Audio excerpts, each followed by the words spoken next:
Obukambwe bw'ebyokwerinda bwe bayolesa mu kalulu k'okujjuza ekifo ky'omubaka wa Kawempe North naddala nga bakuba bannamawulire bannabyabufuzi n'abantu ba bulijjo oyinza okugamba nti bikyayogeza abantu ebikankana.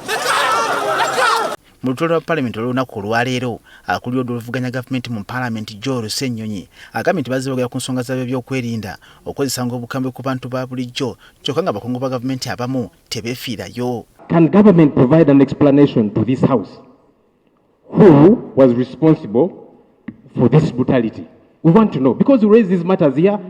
The government officials who spoke, they expressed concern and dismay over these particular matters. Ssennyonyi agambye nti ekiseera kituuse gavumenti eveeyo obusimbalaala ebulire eggwanga anavunaanyizibwa ku ky'okutulugunyanga abantu. Who commandeered the brutalizing of leaders, citizens, a candidate in a race, journalists who are simply doing their job?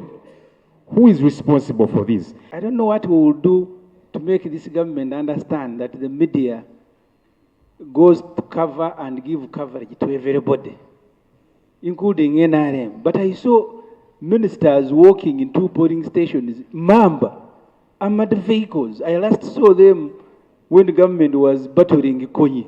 Kyokka minisita omubeezi ow'ebyensimbi David Bahati agambye nti mpawo bo nga gavumenti bayinza kwanukula okusinza ku by'omukulembeze gwanga byateeka mu kiwandiiko kye. His Excellency the President issued a statement regarding the situation in Kawempe, and I'm not adding a word to that. Ono omubaka wa munisipaali ye Kira ssemujju Nganda wateredde sipiika palamenti Mu ninga ng'ayagala annyonnyole lwaki n'okutuusa olunaku olwaleero Elias Nalukoola eyawangula Kawempe North tanajja mu palamenti kuba birayiro. After a by-election, the Honorable Micheal Mawanda was declared a winner like today. The following day he was sworn in. Madam Speaker, as the head of this institution, can you get us to know when the Honorable Nalukoola will be sworn in? The Honorable Mawanda was sworn in 24 hours he was here. Bano sipiika bapulidde nti naye mpawo kyayinza kukola kubanga erinnya lya Nalukoola terinateekebwa mu katabo ka gavumenti kayite ka gazette okumukakasa nti ye yawangula n'oluvannyuma alyoka alayire. When I get a gazette, that's when I swear in the member. So I'm waiting for a gazette.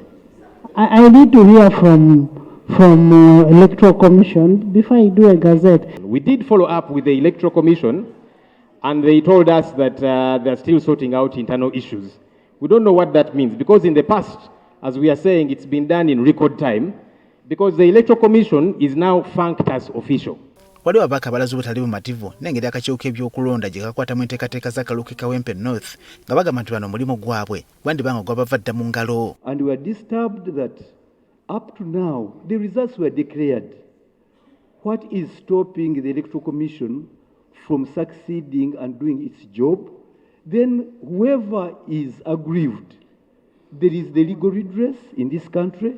Are going to get to borrow money from